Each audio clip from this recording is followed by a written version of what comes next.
الحمد لله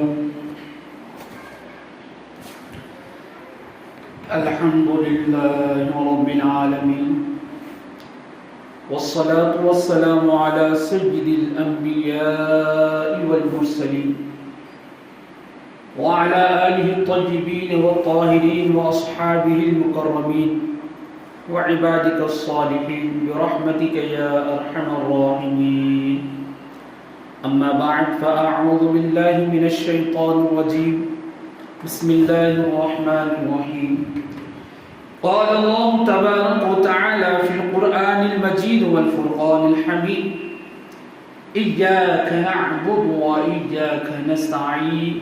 صدق الله مولانا العظيم، وصدق رسوله النبي الأمين الكريم، ونحن على ذلك لمن الشاهدين والشاكرين، والحمد لله رب العالمين.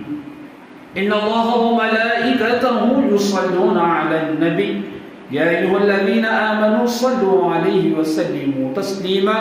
اللهم صل على سيدنا شفيعنا وحبيبنا ونبينا ومولانا محمد بارك سلم صلوا عليه صلاة وسلام عليك يا رسول الله صلى الله تعالى عليه وسلم.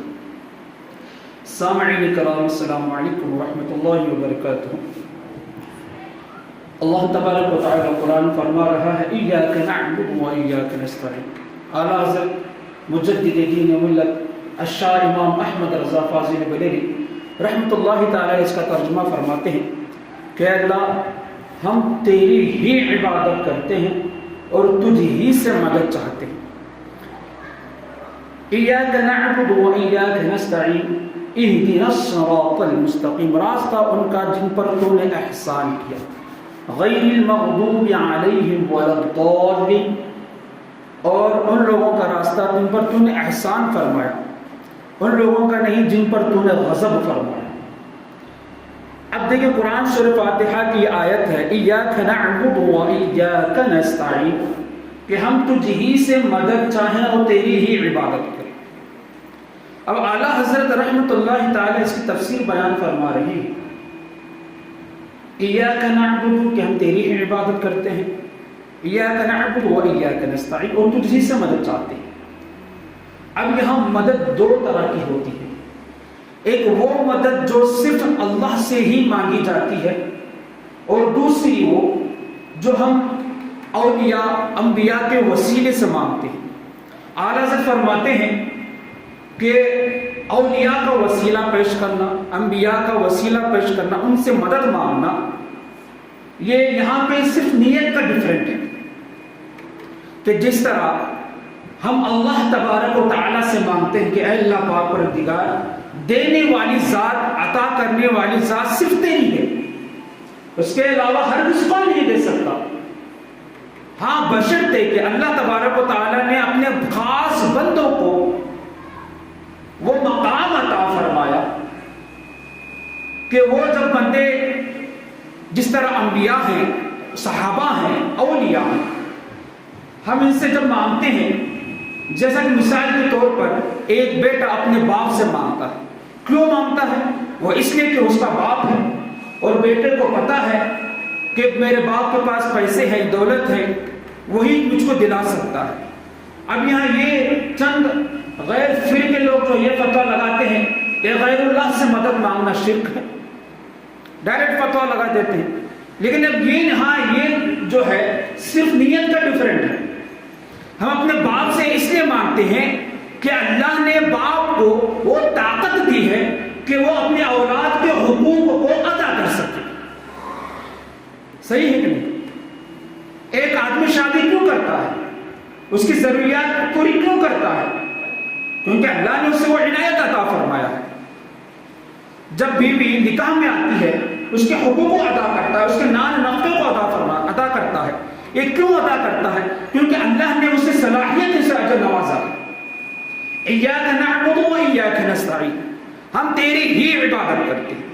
اب یہاں اعلیٰ حضرت ایک شرعی مسئلہ بیان فرما رہے ہیں کہ اگر کوئی شخص اس نیت سے اگر غیر اللہ سے مدد مانگے کہ جس طرح ہم اللہ ہی سے مدد مانگتے ہیں، کیونکہ خاص طور پر دینے والی ذات اللہ تعالیٰ ہی کی ہے۔ اگر کوئی انبیاء مدد فرما رہے ہیں، اولیاء مدد فرما رہے ہیں، وہ اس لیے مدد فرما رہے ہیں کیونکہ اللہ نے انہیں عطا فرمایا ہے۔ یہ دراصل اللہ ہی کی مدد کرنا ہوتا ہے۔ جس طرح آپ قرآن مجید اٹھا کر دیکھیں، سورہ بدر، جنگ بدر کا آپ واقعہ پڑھیں، 313 صحابہ کرام، اب واقعہ اٹھا کر دیکھیں، حضور علیہ السلام جنگ بدر کی رات میں آپ ساری رات سجدے کی حالت میں روتے رہے اور دعا مانگتے رہے کہ اے رب ذوالجلال ہماری مدد فرما، ہم تیرے مدد کے علاوہ بے سہارا ہیں۔ اب اللہ نے کیا کیا، جنگ بدر کی جب جنگ شروع ہوئی تو اللہ تبارک و تعالیٰ نے آپ علیہ السلام کے لشکر و صحابہ کی مدد کس سے کی؟ فرشتوں کے ذریعے مدد فرمائی۔ اب یہ فرشتوں کا نازل ہونا، ان کی امداد کرنا، کیا یہ غلط ہوا؟ نہیں، یہاں فرشتوں نے اگر مدد کی ہے تو وہ اس لیے کیونکہ اللہ نے انہیں حکم عطا فرمایا۔ دراصل یہ مدد کرنا اللہ ہی کی ہے، لیکن اللہ نے اپنے فرشتوں کو اس جنگ میں نازل فرمایا۔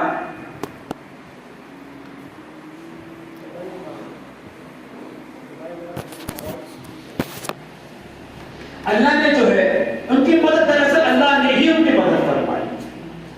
ایاک نعبد و ایاک نستعین، تو پتہ یہ چلا، اعلیٰ حضرت یہ مشورہ یہ جو ہے شرعی حکم فرما رہے ہیں، اگر ہم اولیاء سے مدد مانگتے ہیں، اولیاء کا نام پکارتے ہیں، تو یہاں یہ حکم نہیں لگتا جس طرح ہم اللہ سے مدد مانگ رہے ہیں، ہم اس لیے مدد مانگ رہے ہیں کہ اللہ نے اپنے فضل سے، اپنے کرم سے اولیاء کو، انبیاء کو وہ مقام عطا فرمایا ہے کہ جب ہم ان سے بعض مدد مانگتے ہیں تو وہ دراصل وہ مدد اللہ کی جانب سے ہی ہوتی ہے،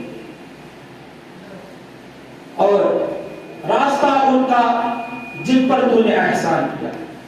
ایاک نعبد و ایاک نستعین اہدنا الصراط المستقیم، اور اللہ نے سیدھے راستے پر چلا۔ اب اعلیٰ سے کیا فرماتے ہیں کہ اعلیٰ سے کیا فرما رہے ہیں کہ راستہ تو 1400 سال پہلے اللہ نے اپنے حبیب کے صدقے میں دکھا دیا، یہاں پر یہ دعا مانگنا چاہیے کہ اے اللہ تو نے تو صحیح راستہ دکھا دیا، اب اس راستے پر صحیح عقائد کے ساتھ چلنے کی توفیق عطا فرما۔ اب آگے کیا فرمایا، غیر المغضوب علیہم ولا الضالین، راستہ ان پر جن پر تو نے احسان فرمایا، جن پر تو نے فضل فرمایا۔ اب وہ کون ہیں؟ ان میں انبیاء ہیں، صحابہ ہیں، صدیقین ہیں، شہداء ہیں، اولیاء ہیں، صوفیاء ہیں۔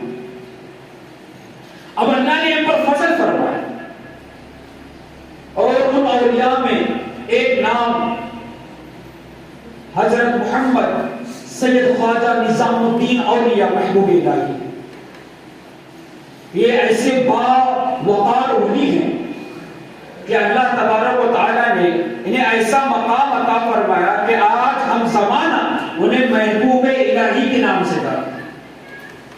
ان کا دراصل نام محمد ہے، لیکن ان کا یہ لقب ہے نظام الدین جو آج ہم پکارتے ہیں، یہ دراصل ان کا نام نہیں بلکہ لقب ہے۔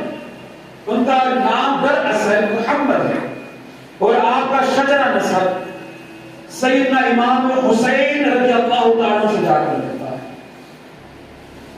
اگر آپ تاریخ اٹھا کر دیکھیں، آپ کے والد ماجد بھی حسینی ہیں، آپ کی والدہ بھی حسینی ہیں، حتیٰ کہ آپ کے دادا جان، آپ کے نانا جان کا سلسلہ سیدنا امام حسین سے جا کر لیتا ہے۔ آپ کی تاریخ مختصر یہ ہے کہ آپ کے دادا اور نانا جان دونوں خاص دوست کپڑوں کی تجارت کیا کرتے۔ جب آپ سرزمین ہندوستان میں تشریف لائے تو ایک نام مبارک ہے جسے آج بدایونی کہا جاتا ہے۔ بدایونی، اس شہر کو مدینہ الاولیاء بھی کہا جاتا ہے، یعنی اولیاء کرام کا شہر۔ آپ وہاں جب تشریف لائے تو دونوں دوستوں نے اپنے بیٹے اور بیٹی کی جب شادی کی تو آپ ان کی والدہ کا نام رابعہ، تو ان کے بدن مبارک سے ایک اولاد پیدا ہوئی جسے زمانہ جو ہے نظام الدین اولیاء کے نام سے جانا جاتا ہے۔ آپ رحمۃ اللہ تعالی جب سرزمین بدایونی میں جب پیدا ہوئے عمر چلتی گئی، آپ اپنے ہی محلے کے مکتب میں جو علم کو حاصل کیا، اور آپ علی رحمہ فرماتے ہیں کہ حضرت نظام الدین اولیاء رحمۃ اللہ تعالی جب آپ کی عمر 16 برس کی ہوئی تو آپ نے قدور شریف، ایک کتاب ہوگی جس میں زندگی کے تمام مسائلات کو درج کیا گیا، آپ نے اس کتاب کو حفظ کیا، مکمل کیا، تو آپ کے استاد علی رحمہ نے یہ حکم دیا کہ اے میرے بچے، اے میرے شاگرد، آپ نے قدوری کو حفظ کیا، تو اب میرا ارادہ یہ ہے کہ میں آپ کی دستار بندی کروں، آپ کو عمامہ شریف مانگوں۔ تو آپ علیہ الرحمٰن نے اجازت کیا، اپنی والدہ کے پاس آئے اور کہنے لگے کہ والدہ جان، امی جان، استاد کا یہ حکم ہے کہ میں نے قدوری شریف کی کتاب کو مکمل کر لیا ہے، علم کو حاصل کر لیا ہے، اب استاد کا یہ حکم ہے کہ میں دستار بندی کے لیے ایک امامہ تیار کروں۔ تو آپ کی والدہ کا عرض کرتی ہے، میرے بچے، ہمارے پاس اتنی آمدنی تو نہیں، لیکن ہاں تمہارے امامہ میں خود اپنے ہاتھوں سے تیار کروں گی۔ تو چند درہم دے کر آپ کو روئی خریدا اور اپنے ہاتھوں سے اپنے شہزادے کے لیے، یعنی حضرت نظام الدین اولیاء رحمۃ اللہ تعالی علیہ کے لیے جو ہے آپ نے امامہ شریف مکمل کیا، اور آپ کو استاد نے حکم دیا کہ چند پیسے اکٹھا کرو، کیونکہ دستار بندی میں جو علماء کرام آئیں گے ان کی دعوت کرنا بھی ضروری ہے۔ تو آپ علیہ الرحمٰن نے تھوڑا انتظام کیا، تو جا کر کہنے لگا، استاد محترم، ہمارے گھر کے حالات اتنے خاص نہیں ہے کہ میں دعوت کا بھی انتظام کر سکوں۔ تو آپ کے استاد علیہ رحمہ نے اپنے پاس سے کچھ تنخواہ ڈال کر دعوت کا انتظام کیا، اور تاریخ لکھی جاتی کہ اس محفل میں وقت کے بڑے بڑے اولیاء کرام موجود۔ جب آپ کے استاد نے آپ کے سر پر امامہ شریف باندھا تو حضرت نظام الدین علیہ رحمہ خود فرماتے ہیں کہ میرا سر خود بخود عقیدت کے ساتھ تمام اولیاء کے سامنے جھک گیا۔ اور تاریخ بتاتی ہے کہ نظام الدین اولیاء فرماتے ہیں کہ جب میرا سر اولیاء کے سامنے جھک گیا تو میرے استاد علیہ رحمہ فرماتے ہیں کہ اے محمد، ان کا نام دراصل محمد علی زمان نظام الدین کے نام سے جانا جاتا ہے، میں یہ نام کہوں گا، اے نظام الدین سن لو، آج تم نے علم حاصل کرنے کے بعد عقل نہیں دکھائی بلکہ ہمارے سامنے سر کو ادب کے ساتھ جھکایا۔ میری دعا ہے کہ ہندوستان میں آنے والے وقت میں تمہیں پورا زمانہ محبوب الہی کے نام سے جانے گا۔ یہ دعا کئی سال پڑے، 16 سال کی برس جب علم کو حاصل کیا، حضرت محبوب الہی فرماتے ہیں کہ ایک مرتبہ میں اپنے استاد کی بارگاہ میں علم حاصل کر رہا تھا، ایک شخص آئے، بڑے بزرگ، بڑا نورانی چہرہ، اور آ کر ایک ولی کے بارے میں ذکر کرنے لگے جن کا نام حضرت زکریا رضی اللہ رحمۃ اللہ تعالی ہے۔ وہ یہ فرمانے لگے کہ حضور ایک بڑے ولی ہیں، ان کے گھرانے میں ہر وقت درود کی محفل لگی ہوتی ہے، حتیٰ کہ میں نے یہ مقام دیکھا ہے کہ ان کے گھرانے کی عورتیں بھی جب بھی کھانا پکاتی ہیں، آٹا گوندتی ہیں، تو رسول پاک پر درود پاک کا ورد کرتی رہتی ہے۔ جب یہ بات حضرت نظام الدین اولیاء سنتے ہیں تو کیا فرماتے ہیں، سننے میں مزہ تو آیا لیکن دل پر، میرے قلب پر کوئی اثر نہیں ہوا۔ جب وہ جو شخص آئے، جو بزرگ آئے، تب انہوں نے حضرت وقت کے بڑے جلیل القدر ہوئے جن کا نام مشہور ہے حضرت بابا گنج شکر رانی رحمہ، بابا فرید الدین علیہ رحمہ کا جب انہوں نے ذکر چھڑا تو حضرت نظام الدین فرماتے ہیں جیسے ہی گنج شکر کا نام سنا تھا میرے قلب میں بابا فرید الدین کے لیے محبت پیدا ہو۔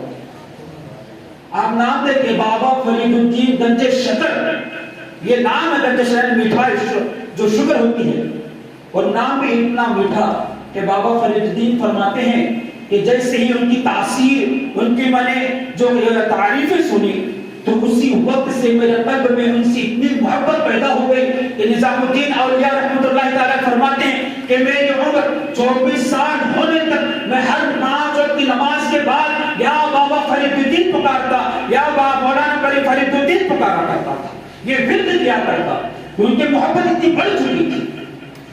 اب کچھ لوگ یہ فتویٰ لگا بیٹھتے ہیں کہ یا اللہ کہنا چاہیے یا فرید کہنا نہیں کہنا چاہیے، شرک ہو جاتا ہے۔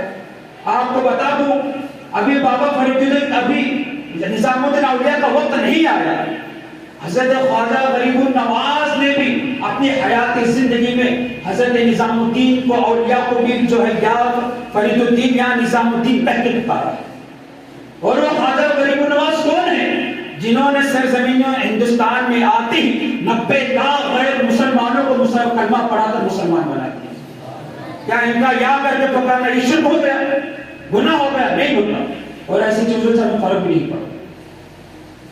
تو آپ علیہ الرحمہ کی جب 24 سال کی جب عمر ہوئی تو آپ اپنے علم مکمل کرنے کے بعد اور علم کو حاصل کرنے کے لیے آپ کے اپنے استاد سے جو ہے اجازت لی اور حضرت بابا فرید الدین گنج شکر کی بارگاہ میں حاضر ہونے کے لیے اجازت مانگی. تو آپ کے استاد نے جب حکم دیا، اجازت دے دی کہ آپ اپنے آگے کی تعلیم کے لیے حضرت بابا فرید الدین گنج شکر کے پاس جائیں. اور ولی استاد بھی یہ بابا فرید الدین گنج شکر رحمۃ اللہ علیہ نام کو اتنا مٹھا تو سوچیں اللہ نے ان کو مقام کیسا عطا فرمایا. اتنا بڑا مقام عطا فرمایا کہ وقت کے سب سے بڑے ہندو کا جادوگر جو ہے آپ علیہ الرحمہ کی تعریفیں کرتے ہوا تھکتا نہیں تھا. اتنا بڑا مقام بابا فرید الدین کو اللہ نے مقام عطا فرمایا. حضرت نظام الدین اولیاء فرماتے ہیں کہ جب میں بارگاہ بابا فرید الدین میں جب پہنچا، میں نے صرف کئی سالوں سے نام سنا تھا. جیسے ہی میں نے حضرت بابا فرید الدین کے چہرے پر نظر ڈالی، میرے دل میں اور نورانیت پیدا ہو گئی، میرا چہرہ اور کھل اٹھا. اور فرماتے ہیں کہ جب میں خانقاہ میں پہنچا حضرت بابا فرید الدین گنج شکر کے، تو آپ حسینی سید ہیں. اب معاملہ یہ تھا کہ آپ علیہ الرحمہ کی خانقاہ میں کوئی ایک چٹائی بچھی ہوئی تھی ہر جگہ، ایک چارپائی بھی، لیکن وہ چارپائی پر بابا فرید الدین گنج شکر رحمۃ اللہ تعالی کے لیے تھا. لیکن آپ کا مقام یہ تھا کہ آپ اپنی مرودوں کے ساتھ زمین پر سویا کرتے. لیکن جب آپ کی بارگاہ میں حضرت نظام الدین اولیاء کی جب آمد ہوئی تو آپ علیہ الرحمہ یعنی بابا فرید الدین گنج شکر علیہ الرحمہ نے فرمایا کہ اے نظام الدین، آج کے بعد سے تم زمین پر نہیں بلکہ اس چارپائی پر سو. حالانکہ مقام بڑا ہے لیکن تھے تو شاگرد، اسٹوڈنٹ تھے، سیکھنے کے لیے آئے تھے. تو آپ نے چارپائی میں کیا کیا؟ آپ مقام دیکھیں، آپ ادب دیکھیں استادوں کا. آج ہمارا مقام ہے کہ استاد اگر ایک کام کر دے پنچی سے گالیاں دے کے چلے جاتے. حضرت نظام الدین کا مقام دیکھیں، جب استاد کا جب حکم ہوا کہ آپ چارپائی پر سوئیں تو انہوں نے چارپائی کو الٹا کر دیا. چارپائی کو الٹا کر دیا، یعنی چار جو کونے میں جو یہ ہوتی ہے لکڑی ٹھہرا کرنے کے لیے، اس کو الٹا کر دیا، اوپر کر دیا. اور آپ نظام الدین علیہ الرحمہ نے وہ چارپائی کی جو رسیاں ہوتی جو زمین کو چھو رہی تھی اس پر آرام فرمانے لگے. اور دوسری اور بات یہ بھی ہے کہ آپ بابا فرید الدین گنج شکر رحمۃ اللہ علیہ تعالیٰ نے ایک مرتبہ اپنا جائے نماز یعنی مصلی نماز جس پر آپ پڑھا کرتے، آپ نے اپنے مرید یعنی حضرت نظام الدین اولیاء کو عطا فرمایا اور کہنے لگے کہ نماز کا وقت ہو چکا ہے، نماز ادا کر لیں. جب نماز ادا کی، صرف 2 رکعت نفل پہلے آپ نے ادا کی، تو حضرت بابا فرید الدین کیا دیکھتے ہیں کہ حضرت نظام الدین اولیاء رحمۃ اللہ تعالیٰ علیہ اس مصلی کے چاروں گرد گھوم رہے ہیں، چکر لگا رہے ہیں. جب بابا فرید الدین گنج شکر نے جب یہ معاملہ دیکھا تو حیران ہو گئے اور فرمانے لگے اے نظام الدین یہ کیا معاملہ ہے؟ تو حضرت نظام الدین علیہ الرحمہ فرماتے ہیں کہ اے پیر و مرشد، اے بابا فرید الدین علیہ الرحمہ، اے استاد محترم، زندگی میں نے کئی نمازیں اپنے مصلی پہ پڑھی، لیکن آپ کے مصلی پر جو نماز 2 رکعت پڑھنے کا جو مزہ آیا ہے وہ زندگی میں کبھی جو ہے مزہ آیا ہی نہیں. آپ کے مصلی میں وہ برکت ہے، وہ تاثیر ہے کہ جب میں آپ کے مصلی پر جب ٹھہرا نماز پڑھنے کے لیے تو ایسا محسوس ہو رہا تھا کہ میں سارے عرش کی تاثیر کر رہا. یہ مقام اولیاء کو اللہ نے عطا فرمایا. اب دیکھیں، اب جب آپ نے علم کو مکمل کیا، جب آپ کا رخصتی کا وقت آیا تو حضرت بابا فرید الدین علیہ الرحمہ فرمانے لگے کہ اے نظام الدین، اب تمہارا انہوں نے اتنی خدمت کی کہ یہاں پہ ہمیں درس ملتا ہے کہ وہ اتنے بڑے ولی ہونے کے باوجود بھی اپنے بڑوں کی عزت کیا کرتے، ادب کیا کرتے. ایسا نہیں کہ سامنے ٹھہرے ادب کے ساتھ جی مولانا پیچھے جا کے گالیاں دیں، ایسے نہیں. اللہ نے وہ مقام انہیں اس لیے عطا فرمایا کہ وہ اولیاء کرام سامنے بھی جو ہے ادب کیا کرتے، پیچھے بھی ادب کیا کرتے. حضرت بابا فرید الدین گنج شکر رحمۃ اللہ علیہ نے یہ فرمایا کہ اے نظام الدین، تم نے میری اتنی خدمت کی ہے، تو مجھے بتاؤ کہ تم محب بنو گے یا محبوب بنو گے؟ اب دیکھیں نظام الدین، یہ بھی لقب ہے آپ کا، آپ کو محبوب الہی کہا کیوں جاتا ہے؟ یہ لقب کیوں پڑا؟ آپ اپنی اس کی اتنی خدمت کیا کرتے کہ آپ علیہ رحمان یعنی بابا فرید الدین بن شکر علیہ رحمان یہ حکم فرمایا کہ تم بتاؤ کہ تم محبوب بنو گے یا محب بنو گے؟ کیونکہ محبوب کسی کا بننا آسان ہے، بہت آسان ہے، لیکن محب بننا آسان ہے۔ وہ کیسے؟ وہ اس طرح کہ جب آپ نے فرمایا کہ بیٹے بتاؤ کہ تم محب بنو گے یا محبوب بنو گے، تو حضرت نظام الدین عرض کرتے ہیں اے استاد محترم، مجھے نہیں پتا کہ جواب کیا دینا ہے، مجھے وقت دے کہ میں اپنی والدہ سے جا کر پوچھ کر آتا ہوں۔ سلام ہے ایسی ماؤں کو، ان کی ماں بھی نہیں، باپ بھی نہیں، ذرا سوچے کیا کریں کہ اے استاد محترم مجھے وقت دیں تاکہ میں اپنی والدہ سے پوچھ کر آؤں کہ مجھے محبوب بننا ہے یا محب بننا ہے۔ یاد رکھیں، باپ بھی نیک ہو، ماں بھی نیک ہو، تو ان کے گھرانے میں جب اولاد ہوتی ہے وہ بھی نیکی پیدا ہوتی ہے۔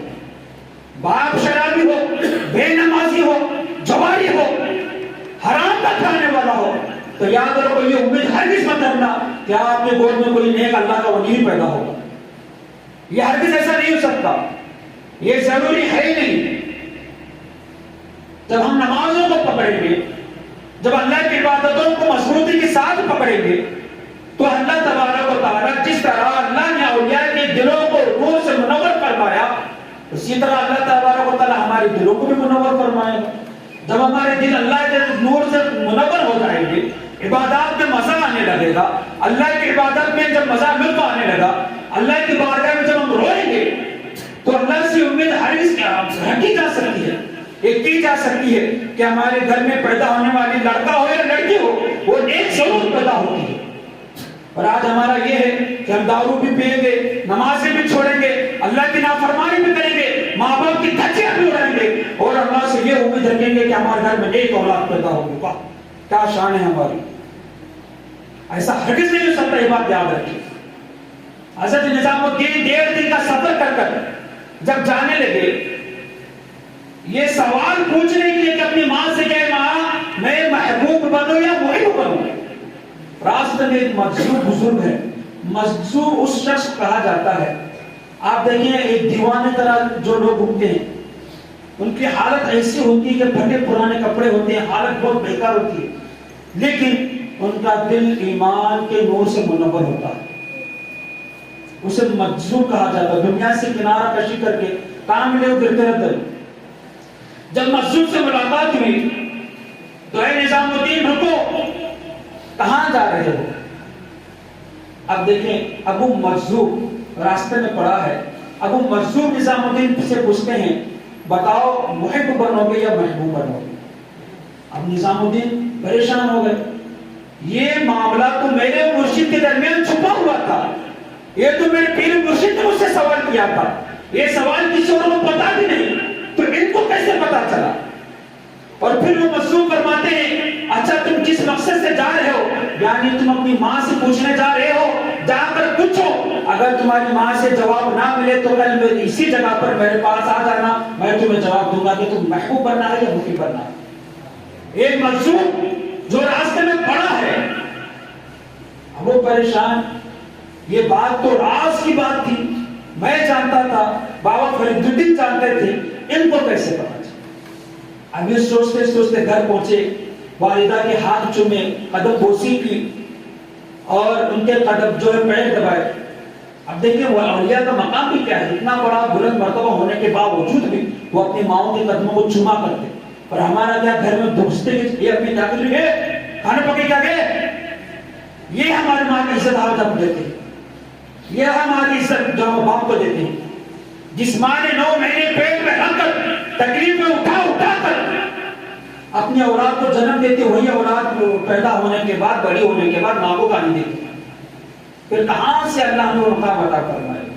بہرحال آپ نے جب یہ معاملہ رکھا کہ میرے پیر مرشد نے مجھے یہ سوال کیا ہے، تو یہ واقعہ بھی بتاتے ہیں کہ راستے میں ایک مجذوب ملا، اس نے یہ کہا، تو والدہ فرماتی ہیں اے میرے بچے میرے پاس اس کا جواب نہیں، ہاں جس بزرگ کا تو اعلان کر رہا ہے، بتا رہا ہے، جس مجذوب کا، تو اسی سے جا کر پوچھ، اسی کے پاس تیرا جواب مل جائے گا۔ تو صبح جب ہوئی آپ نے والدہ سے دست بوستی کی، دعائیں لی، سلام لیا، یہ طریقہ ہوا کرتا تھا بزرگان نے۔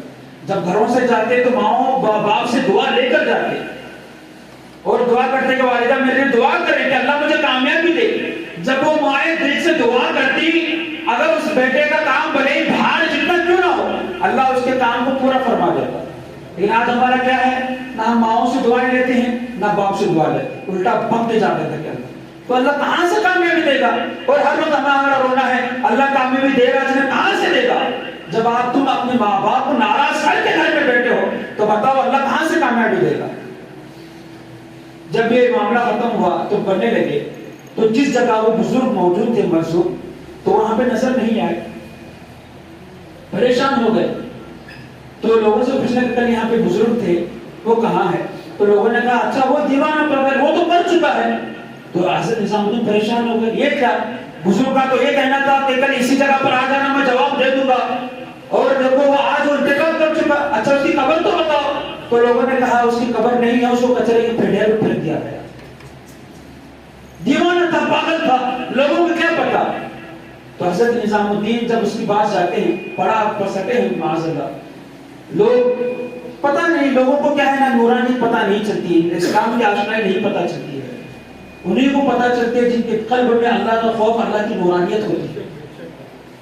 اب اس کے پاس جب جاتے ہیں تو حضرت نظام الدین کیا فرماتے ہیں، اے خلق اے اللہ کے بندے، تیرا تو یہ کہنا تھا، تجھے تو میرے دل کی راز کی بات پتہ تھی، لیکن تجھے خود کی ہی خبر نہ تھی کہ تو آج مر جائے گا۔ اتنا کہنا تھا کہ وہ مظلوم بزرگ جو ہے زندہ ہو کر کھڑے ہو جاتے ہیں، کھڑے ہو جاتے ہیں اور کیا فرماتے ہیں نظام الدین، بات سن لے، محبوب بننا، محب ہرگز نہ بننا۔ سن رہے ہیں نا غور سے، محبوب بننا اللہ کا، محب نہ بننا۔ تو آپ علیہ السلام فرماتے ہیں ایسا کیوں ہے، محبوب کیوں بنو، محب کیوں نہ بنو؟ تو آپ فرماتے ہیں اے نظام الدین سن لے، اگر تو خدا کا محبوب بنے گا تو قیامت تک تیرے قبر پر میلے ہی میلے لگیں گے، اگر تو محب بنے گا تو یاد رکھے نہ تجھے جنازہ کا فرض، نہ تجھے جنازہ جو ہے تاثیر آئے گی، نہ تیرے نماز جنازہ ہوگی، نہ تجھے کفن نصیب ہوگا، نہ تجھے دفن نصیب ہوگا۔ جیسا کہ آج یہ میری حالت ہے، میں محب ہوں، وہ منصوب کیا فرما رہے کہ میں محب ہوں، دیکھ آج میری حالت کیا ہے، میرے مر جانے پر لوگوں نے مجھے کچر میں پھینک دیا۔ اگر تو محب بنے گا تو تجھے کوئی زمانہ نہیں پہچانے گا، تو خدا کا محبوب بن جا، قیامت تک لوگ تیرے نام کو ورد کرتے رہیں۔ یہ مقام، یہ لقب تب آپ کو پڑا محبوب الہی۔ یہ زمانہ آج انہیں نظام الدین اولیاء کے نام سے جانا جاتا ہے۔ آپ حضرت بابا فرید الدین گنج شکر رحمۃ اللہ کی بارگاہ میں جب آتے ہیں تو آپ انہیں خلافت عطا فرماتے ہیں۔ ابھی راستے میں آ رہے تھے، حضرت بابا فرید الدین گنج شکر علیہ رحمہ کا وقت وصال قریب تھا، پتہ چل چکا کہ جو ہے میں دنیا سے رخصت ہونے والا ہوں۔ اب آپ بابا فرید الدین علیہ رحمہ یہ سوچنے لگے کہ اب میں ہندوستان کی شہنشاہیت بادشاہ کس سے عطا کروں، کیونکہ اللہ نے شہنشاہیت سب سے پہلے خواجہ غریب النواز کو عطا فرمائی، پھر وہ سلسلہ، وہ خلافت خواجہ غریب النواز نے خواجہ قطب الدین بختیاری کاکی علیہ رحمہ کو نوازا، اور آپ علیہ رحمہ نے خود خواجہ قطب الدین بختیاری کاکی میں حضرت بابا فرید الدین گنج شکر علیہ رحمہ کو عطا فرمایا۔ اب وہ خلافت آپ کے پاس، پاور آپ کے پاس، اب سوچ رہے ہیں کہ میں کیا اب اس خلافت کو کسے دوں، اس کا حقدار کون ہوگا؟ تو یہ سوچ رہے تھے کہ بابا فرید الدین علیہ رحمہ فرماتے ہیں کہ میں اتنا سوچ رہا تھا کہ خدا کی بارگاہ سے مجھے الہام ہوا کہ اے بابا فرید الدین جلد بازی نہ کرنا، ابھی نظام الدین اولیاء راستے میں ہے، جب وہ تمہاری بارگاہ میں آ جائے تو اللہ کا حکم ہے کہ سارے زمین ہندوستان کی بادشاہ نظام الدین اولیاء کو تم عطا فرما دو۔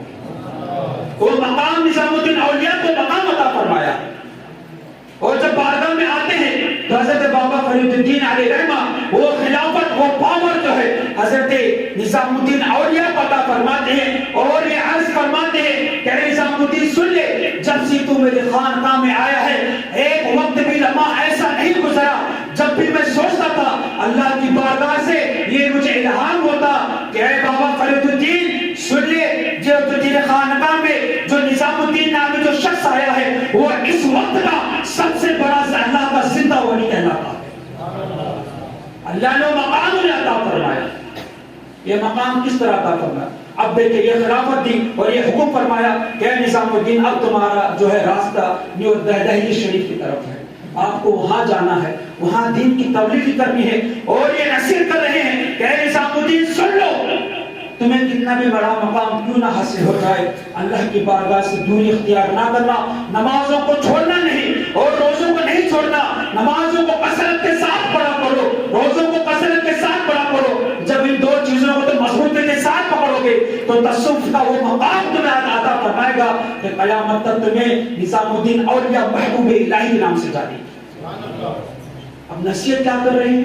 یہ نہیں فرمایا کہ تم بڑے شہنشاہ ہندوستان بن چکے ہو، تمہارا بڑا مقام ہے، نمازیں چھوڑ دو، روزے چھوڑ دو، یہ نہیں فرمایا، بلکہ تاکید یہ فرمائی کہ سب سے پہلے نماز کی پابندی رکھنا، نماز کی پابندی رکھنا۔ اور آج ہمارا کیا ہے؟ ہم نمازی کو چھوڑ رہے ہیں۔ تو مجھے بتاؤ کہ اللہ کہاں سے برکتیں دے گا؟ کمائیوں میں، عمر میں کہاں سے برکتیں حاصل ہوں گی؟ گھروں میں کہاں سے برکتیں حاصل ہوں گی؟ اولادوں میں کہاں سے برکتیں آئیں گی؟ ہمارا کیا ہے؟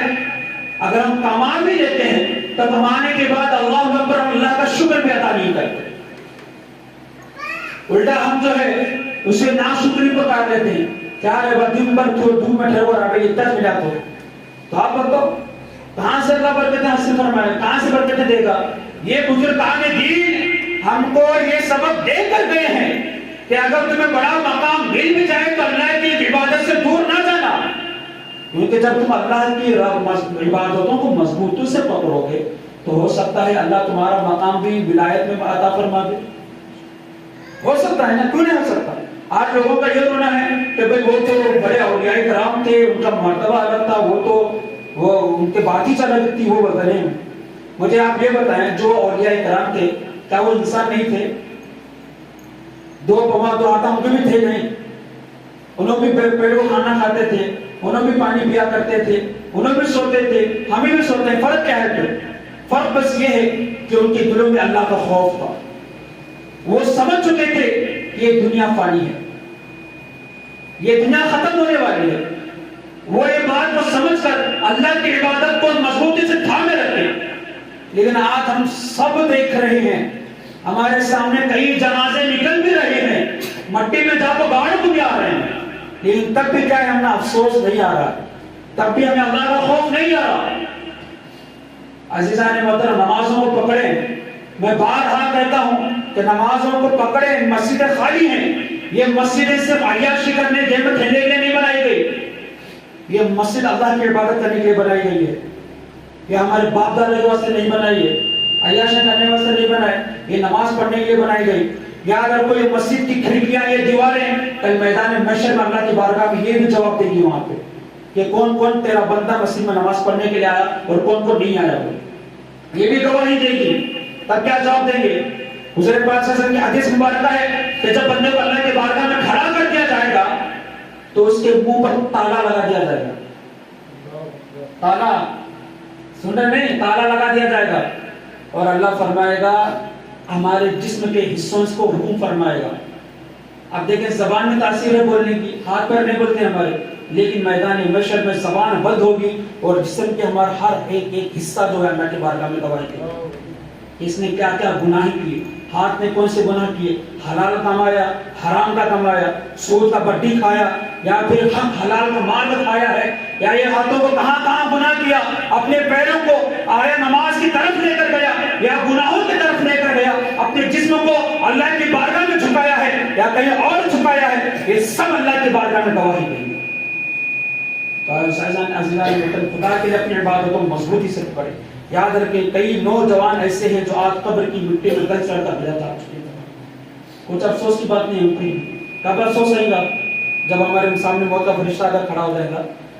وقت تو بہت ہو رہا ہے، لیکن کیا ہے، ایک حدیث حضرت ابراہیم علیہ السلام کی دوستی حضرت ملک الموت علیہ السلام سے تھی۔ آپ نے یہ فرمایا، اے ملک الموت مجھے یہ بتاؤ، جب تم کافر اور گناہ گار کی روح قبض کرنے جاتے ہو تو اپنے بھیس کو کیسے چینج کرتے ہو؟ حضرت ملک الموت علیہ السلام سے پوچھ رہے حضرت ملک الموت علیہ السلام کیا فرماتا ہے؟ ابراہیم نہ پوچھو اور دیکھو بھی مت، کیونکہ اگر تم میری شکل و حیبت نہ دیکھ لو گے تو بے ہوش ہو جا کر گر جاؤ گے۔ تو حضرت ابراہیم نے ضد فرمائی کہ مجھے دیکھنا ہی ہے کہ تمہاری شکل اس وقت کیسے ہو جاتی ہے، اور ذرا سنیں اپنے دل میں خدا کا خوف پیدا کر۔ یہ سننے کے بعد بھی اگر ہمارے دل میں نورانیت، اگر خوف پیدا نہیں ہو رہا تو سمجھ لیں کہ شاید ہو سکتا ہے کہ ہمارے اندر کا ایمان ختم ہو چکا ہے اور ہمارے اندر اور جانور کے اندر کچھ فرق نہیں پڑا۔ اگر یہ سننے کے بعد بھی اگر ہمنا بھی افسوس نہیں ہو رہا، سبق نہیں مل رہا، تو حضرت ملک الموت علیہ السلام کیا عرض کرتے ہیں؟ اے ابراہیم آپ ذرا چہرہ پیچھے موڑ لو۔ جیسے ہی آپ پیچھے موڑ لیتے ہیں تھوڑی دیر بعد آواز آتی ہے خوفناک، بھیانک، اے ابراہیم آپ ذرا اپنے رخ کو پیچھے موڑ کر دیکھو۔ حضرت ابراہیم کیا فرماتے ہیں؟ جیسے ہی ملک الموت کی صورت کو میں دیکھتا ہوں، کیا دیکھتا ہوں کہ ان کی ہائٹ جو ہے زمین سے لے کر آسمان تک چھو رہی ہے، اور میں کیا منظر دیکھتا ہوں کہ حضرت ملک الموت علیہ السلام کی جسم سے انگار کے بڑے بڑے پھوارے جو ہے ابھر ابھر کر گر رہے ہیں اور عجیب سی ہوا میں بدبو سی چھا چکی۔ یہ خوفناک منظر میں نے جیسے ہی دیکھا، حضرت ابراہیم فرماتے ہیں کہ میں اسی وقت بے ہوش ہو کر گر پڑا۔ تھوڑی دیر کے بعد جب ہوش آئی تو آپ فرمانے لگے اے ملک الموت یہ کس کی ہے؟ کافر اور گناہ گار، مسلمان کیوں نہ ہو، اگر وہ گناہ گار ہوگا تو اسی طرح روح قبض کر دی جائے۔ آپ علیہ السلام فرماتے ہیں کہ ابراہیم ملک الموت آپ نے یہ جس طرح ہیبت ناک اور خوفناک جو چہرہ بنایا ہے، اگر کافر اور گناہ گار آپ کو دیکھے تو ہو سکتا ہے آپ کی روح جو بھاگ جائے گی۔ ملک الموت فرماتے ہیں کہ ابراہیم جب میں کافر و گناہ گار کی جب روح قبض کرنے جاتا ہوں تو اس کی روح جو ہے جسم میں کبھی پیر کی طرف، کبھی سر کی طرف، کبھی سینے کی طرف، کبھی پیٹ کی طرف بھاگتی ہے کافر اور گناہ گار کی۔ تو آپ سوچیں وہ منظر کتنا بھیانک ہوگا۔ آپ کے سامنے کتنے لوگ میں سوئی کیوں نہ ہو، ان کو احساس نہیں ہوتا کہ آپ کی روح قبض ہو رہی۔ تو حضرت ابراہیم علیہ السلام فرماتے ہیں یہ تو کافر و گناہ گار کا معاملہ ہوا، اب نیک کا معاملہ ہے۔ جب نیک انسان کے پاس جب جاتے ہیں روح قبض کرنے کے لیے، آپ کس طرح جو ہے چہرے کو بدلتے ہیں، تو آپ ملک الموت علیہ السلام عرض کرتے ہیں ذرا چہرہ کھول لے۔ تھوڑی دیر کے بعد آواز آتی ہے کہ ذرا چہرہ میرے طرف کرے، تو حضرت ابراہیم علیہ السلام کیا فرماتے ہیں کہ اتنا خوبصورت حسین و جمیل نوجوان میں نے آج تک نہیں دیکھا۔ جسم پر سفید لباس ہے، سر پر ہرا سبز گنبد جو ہے سبز کلر کا عمامہ شریف ہے، اور اتنی میٹھی خوشبو ہے کہ حضرت ابراہیم علیہ السلام فرماتے ہیں کہ اے ملک الموت اگر تم ایمان والے، نمازی والے، اللہ کی عبادت کرنے والے شخص کے مومن کے پاس اگر تم یہ شکل و صورت لے کر جاؤ گے، تمہیں روح قبض کرنے کی ضرورت نہیں، بلکہ تمہارا یہ حسین و جمیل چہرہ دیکھ کر ایمان والا خود اپنی روح کو تم پر قربان کر دے گا۔ سوچیں نیک پر چلنا ہے یا برائی پر؟ ہمارا کیا ہے پھر آدھا گھنٹہ میں بھوکو چلے جاتے ہیں، چیخا مار مار چلے جاتے ہیں، لوگاں کیا ہے چلا لے بولتے ہیں۔ ہمارا کیا نہیں، ہمارا کام ہدایت کے راستے پر چلانے کی جو ہے بیان کرنا ہے، بتانا ہے، چلنا ہے یا نہ چلنا وہ ہم پر ہے۔ آپ کو ایک راستہ اختیار کرنا ہے، یا تو اللہ کی بارگاہ میں اپنے مقام کو بلند کرنا ہے، یا تو پھر جہنم میں اپنے آپ کو جلانے کے لیے تیار کرنا ہے۔ اللہ تبارک و تعالیٰ سے دعا کہ ہمیں کہنے اور سننے سے زیادہ عمل کرنے کی توفیق عطا فرمائے۔ اللہ تبارک و تعالیٰ تمام کو مولا اے اللہ پاک پر ہم تمام کو سیدھے راستے پر چلنے کی توفیق عطا فرما، عقائد کو مضبوط کرنے کی توفیق عطا فرما، ہم تمام کو نمازی بننے کی توفیق عطا فرما، صحیح ہدایت پر چلنے کی توفیق عطا فرما، ہمیں اور اپنی اولادوں کو، اہل خانہ کو صحیح راستے پر چلانے کی توفیق عطا فرما۔ ہم تمام کو مولا سب گناہوں سے چھوڑ کر تیری عبادت میں مشغول ہونے کی توفیق عطا فرما۔ وآخر دعوانا وان الحمد للہ رب العالمین۔